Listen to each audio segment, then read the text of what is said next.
I remember the moment the pen was lifted from the page, not the scratch of the ink, but the sudden, terrifying silence that followed. It felt like the closing of a tomb door. My brother, Alistair, smirked, a pale, lazy curve of his lips as he folded the document, convinced he won the game before I even learned the rules. He thought the passing of our beloved Aunt Alara was his ticket to a life of perpetual luxury, a reward for merely existing. What he didn't realize was that Aunt Alara, the eccentric, brilliant woman who'd raised us both after our parents vanished, had written the last act of her own complex, dramatic life. And the main character was him. Alistair always saw Alara's immense fortune as his birthright. After all, he was the only male heir, the one who bore the family name. While I, Viridian, spent years quietly managing Alara's charitable trusts, running her foundation, and frankly, making sure she ate something other than vintage crackers and champagne, Alistair was traveling the globe on her platinum card, promising future returns on startup ideas that never materialized.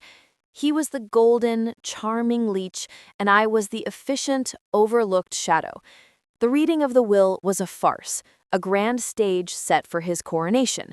The lawyer cleared his throat, adjusting his reading glasses. He went through the standard bequests, the cottage to the gardener, the rare books to the university. Then he got to the estate itself, the sprawling mansion, the art collection, and the 7 figures in liquid assets. To Alistair Thorne, the lawyer announced, as my brother leaned back in his chair, already planning his yacht purchase. Aunt Alara leaves everything, under one condition. Alistair's smirk didn't drop, but a flicker of irritation crossed his eyes. He hated conditions. The bulk of the estate, all assets exceeding $1 million, will be held in a trust for exactly 5 years. During this period, Alistair must fulfill the terms of the Thorne Accountability Clause. The room went still. I watched Alistair's knuckles whiten on his briefcase. The clause, read in Alara's precise clinical handwriting, was a perfect, tailored cruelty. It dictated that for the 5-year period, Alistair could only withdraw funds equal to the median income of the city we grew up in, provided he could prove he was actively and successfully maintaining his own independent employment in a role that contributed to the community. He had to show consistent pay stubs, professional references, and quarterly tax filings. If he failed or quit for more than 30 days, the entire estate would be transferred immediately and irrevocably to Aunt Alara's primary charity, which, ironically, I still managed. This wasn't about money. It was about forcing accountability from a man who had never once been denied a safety net. The first 3 months were a blur of Alistair's panicked phone calls, his voice an uneven mix of rage and disbelief. He tried to sue, arguing Alara was of unsound mind. The lawyer simply produced a notarized statement from a world-renowned psychiatrist confirming her lucidity. He tried to intimidate me into loaning him a large sum. I reminded him that all major transactions required my signature as the acting trustee, and my signature was reserved for community contributions. He finally, miraculously, landed a job, sales, an entry-level position at a local hardware store, a place he hadn't set foot in since childhood. My memory of that immediate aftermath is saturated with the sound of his voice, a frantic, spoiled whine that I had known since childhood, amplified by terror. He called me 20, 30 times a day, sometimes just to curse into the voicemail. "You knew about this, Viridian. You conspired with her. You've always hated me, haven't you?" He would accuse, demand, and then in the same breath plead, "Just authorize a temporary loan, V. I need a bridge. I'll pay it back the moment the trust dissolves. Just a small one, enough to cover the lease on the Aston, please." Each call was a fresh wave of manipulation, and I was finally standing on dry land. I let the phone ring, watching the caller ID, Alistair, urgent, as I sipped my coffee. I no longer felt the familiar guilt that had anchored me for decades. Instead, there was only a vast, cold clarity. I was no longer his keeper or his enabler. I was merely the executor of Alara's beautifully precise vengeance. The repossession started quietly. First, the convertible, then the designer watches. Alistair's world was peeling away like cheap wallpaper. I saw him once, during this period, walking out of a low-end grocery store carrying a single brown paper bag. He looked haggard, his usually immaculate hair slightly flattened, his clothes rumpled. He didn't see me, and I drove past, feeling a tremor in my chest. It wasn't pity. It was the shock of seeing a creature bred for captivity suddenly forced into the wild. The day he started at the hardware store, Hometown Hardware, established in 1952, is etched in my mind. He sent me a text, not a call, an act of supreme humiliation for him. I start Monday, 8 a.m. This is beneath me. Don't expect me to last a week. He was right. It was beneath the man he pretended to be. But the job itself was honest, grueling work, loading 50-pound bags of cement, advising retirees on plumbing fixtures, dealing with the harsh fluorescent reality of fluorescent lighting and minimum wage. I didn't watch him struggle. I didn't cheer for his failure. Instead, I observed the periphery. I saw his leased luxury car repossessed. I saw his favorite tailor's number removed from his speed dial. He moved into a small, sterile apartment downtown, stripping away the gilded cage he'd always lived in. This quiet, steady unraveling was 100 times more potent than any dramatic confrontation. The tension was a humming wire, tight between us, waiting for the moment he snapped.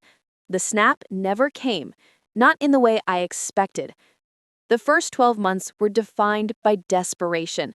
Alistair would submit his monthly reports on the very last day, often missing a receipt or having a time card smudged with what I suspected was paint or grease.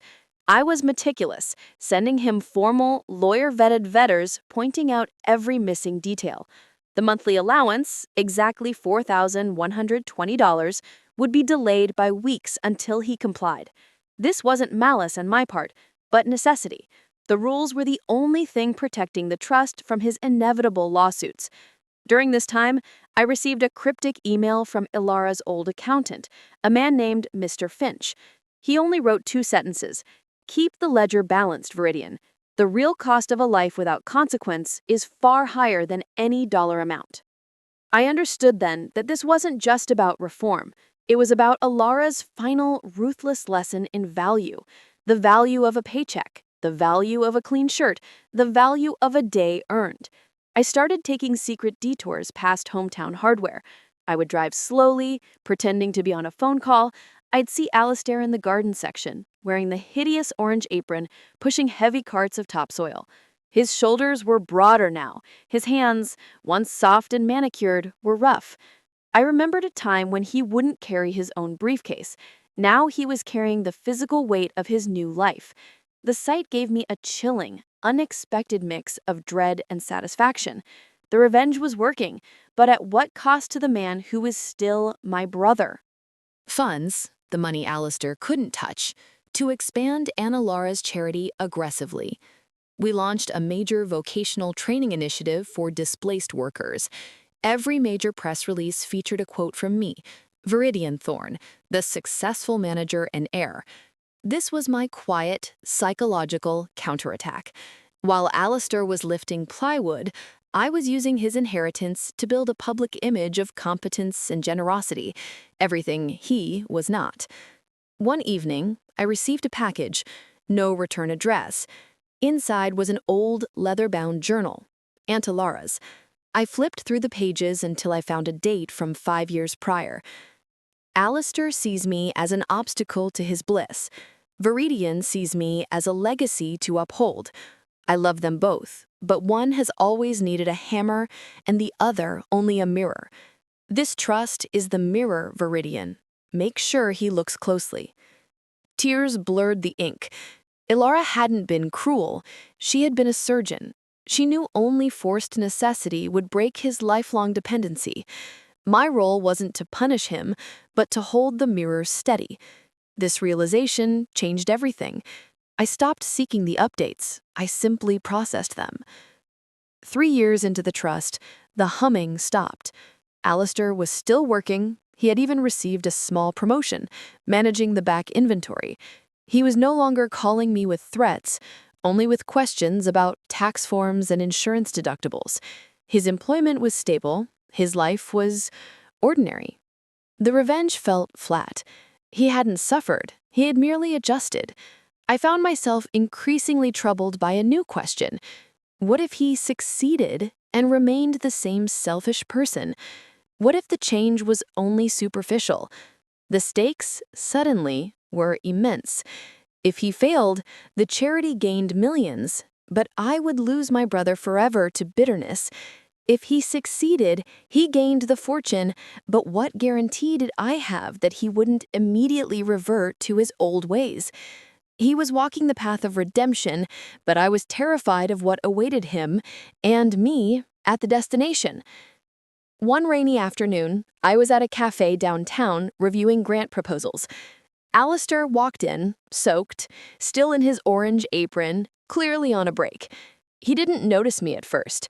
He ordered a coffee and a slice of something cheap. I watched him pull out a notebook, not a phone, and start scratching something in it. When the barista called his name, he gave a genuine, tired smile and a thank you. A thank you that wasn't dripping with sarcasm or entitlement. He looked up, and our eyes locked. He froze. His face went through an entire cycle of emotions in 1 second. Shock, then instinctive hostility, followed by a defeated acceptance. He finally spoke, his voice lower, rougher than I remembered. "Viridian, didn't expect to see you here." "I was just working," I said, gesturing vaguely at my laptop. He nodded, glancing at the laptop, then his own worn notebook. "Yeah, me too." He didn't ask for money, he didn't accuse me, he just finished his coffee quickly, gave me a curt nod, and left to go back to work. That brief transactional interaction hit me harder than any of his previous rages. He was a stranger now, a man defined by the work of his hands, not the balance in his account. The change was real. The fourth year introduced unforeseen chaos. Hometown Hardware faced a massive recall on a major product line, a logistical and financial nightmare. I read about it in the local business section. The chaos lasted 6 weeks. The volume of Alistair's submissions increased. Internal memos, HR communications, stress-induced overtime sheets. He was, by all evidence, knee-deep in the crisis. He could have quit easily, claiming the work environment was hostile or untenable. That would have terminated the trust, freeing the money for the charity, exactly what I was supposed to want. But he didn't quit. He worked through it. I did something I hadn't done since the will reading. I called him. It was a professional call, disguised as a trustee inquiry. "Alistair, I've seen the reports regarding the recall. Your hours seem excessive. I need assurance this won't impact your health or ability to perform." He paused, a long, confused silence on the line. He finally said, his tone utterly devoid of irony, "I appreciate the concern, Viridian, but this is my job. We're a team. We're getting through it. It's just work. It's just work." That phrase, that simple, foundational truth, was the sound of the old Alistair dying. I hung up the phone, shaking. The test was over. He had chosen responsibility. He had chosen the work, not the escape hatch. I looked at Ilara's portrait on the wall and whispered, "He did it. He actually did it." The final 6 months were an exercise in mutual, nerve-wracking anticipation. Alistair was now openly talking to his coworkers about buying a small condo. He was looking at budget plans, talking to banks about mortgages. He was planning a future based on his own salary. He had become financially independent, exactly as Lara had intended. Then, I received the call from the lawyer. Alistair had filed a new petition, not to contest the will this time, but to terminate the trust early. The reason? He claimed he had established sufficient community contribution and financial independence. He had done everything right.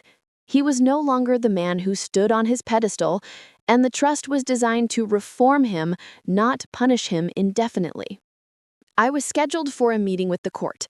I sat in my office, staring at the thick portfolio of documents I was required to bring: the estate balance, the trust's original terms, and a single, sealed envelope that Ilara had given the lawyer, marked to be opened only if Alistair Thorne successfully petitions for early termination.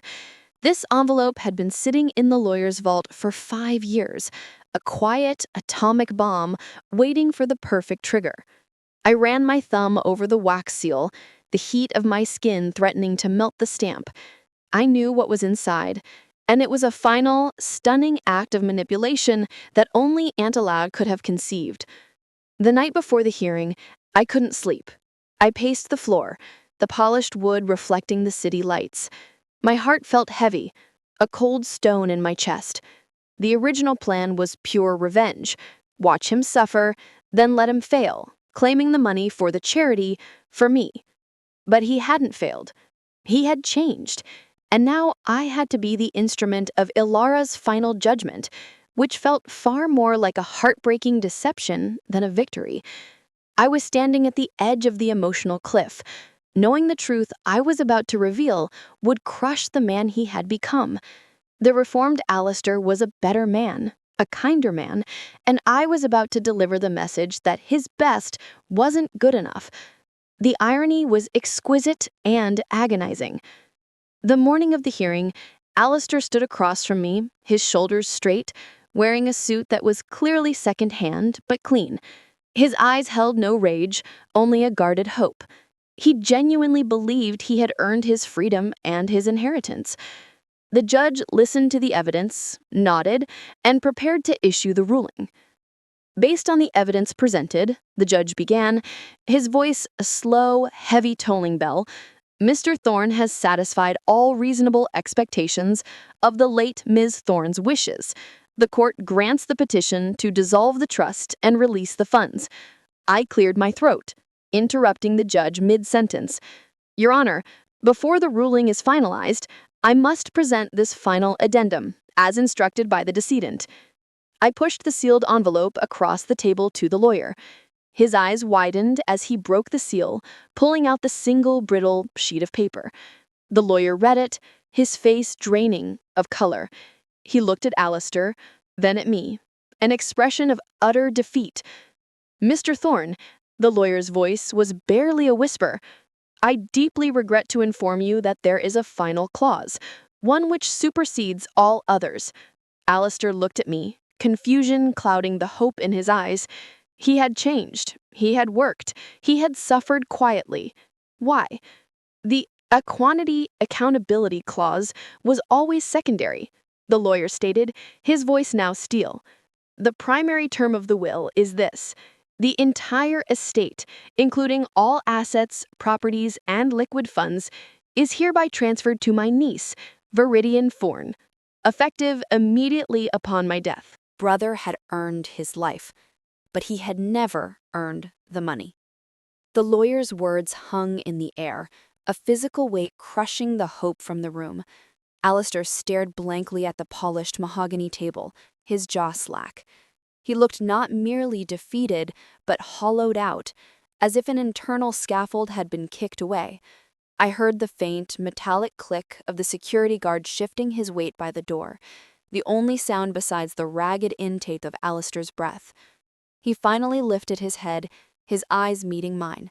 They held no accusation, no anger, only an immense, bottomless grief. He had given 5 years of his life, his identity, his comfort, to a contract that had never actually offered the reward. The goal had always been a phantom.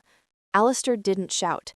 He didn't argue. He just sank back into his chair, the guarded hope gone, replaced by a devastating slow-motion comprehension.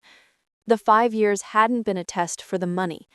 They had been the true inheritance, a forced gift of character. He had built his own stability only to realize the safety net he was chasing was actually the floor he was standing on. His struggle was over, but the consequence was final.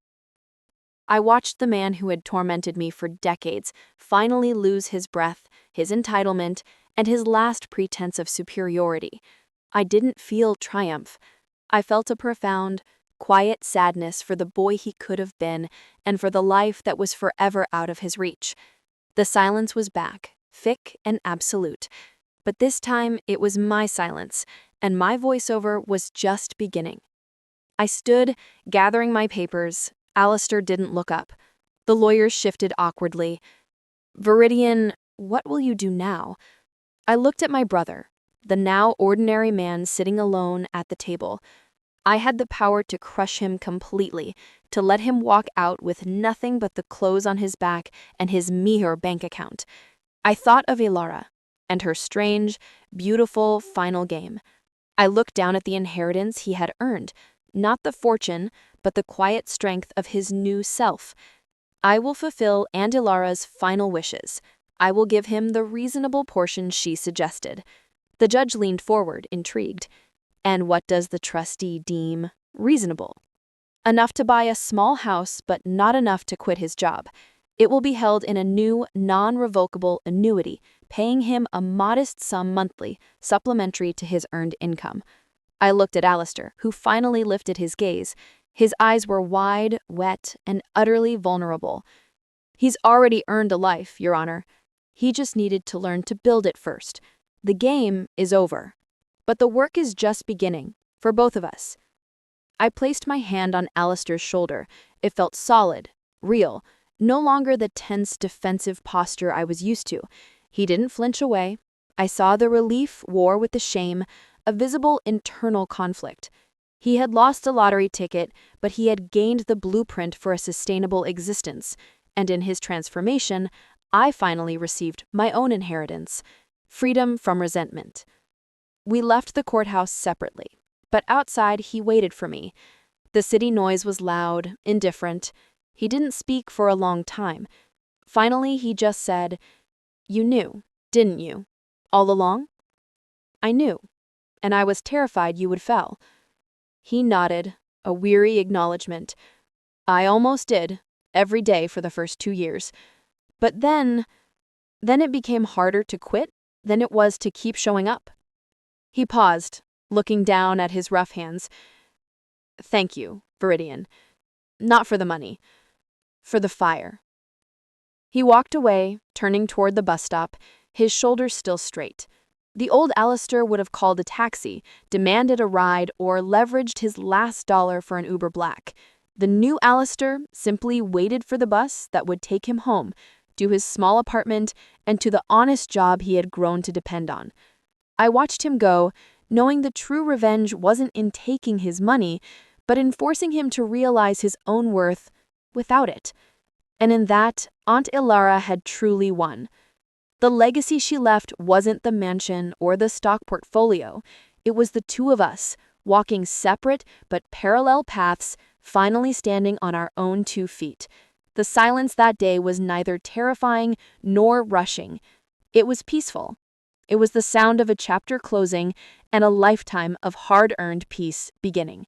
The work was indeed just beginning, but for the first time, I felt ready.